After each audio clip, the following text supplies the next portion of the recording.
जय हिंद दोस्तों, जैसा कि आप लोग जान रहे हैं कि अभी नया जो वैकेंसी बिहार पुलिस में हुई है नियुक्तियां, जो 19,000 समथिंग पोस्ट पर जो पुलिस बल का नियुक्ति हुआ है, उनका ट्रेनिंग सेंटर सभी ट्रेनिंग सेंटर में भेजा जा चुका है।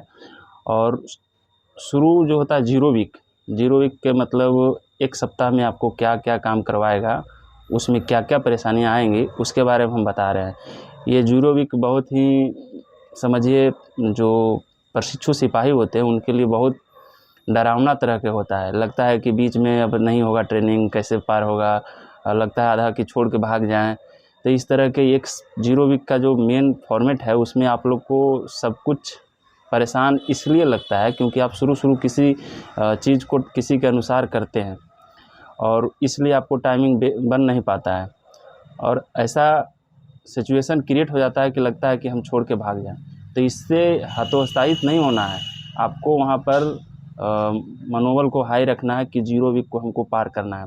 जीरो वीक आप संभलने के लिए है, उसका काउंटिंग शायद नहीं होता है, लेकिन जीरो वीक में ही आपको सब कुछ सीखना पड़ता है। कैसे लाइनिंग होना है, कैसे हमको चलना है, कैसे मार्का लाइन पे खड़ा होना है, कैसे दौड़ना है, हर चीज़ आपको करना पड़ेगा। किस तरह से खाना खाना है, सारा चीज़ सिखाएगा।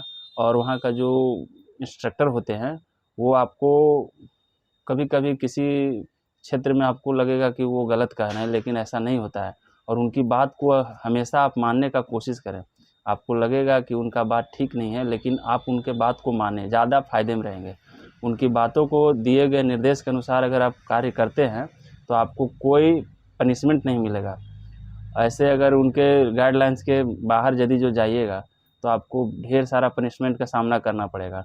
और सबसे बड़ी बात है कि आप ट्रेनिंग सेंटर में खुद को एक मेंटेनेंस बना के रखें, जिसमें ऐसा ना हो कि आप ज़्यादा हाईलाइटेड हो किसी भी तरह से कि ये काम नहीं कर रहा है या रूल को रेगुलेशन को नहीं मान रहा है।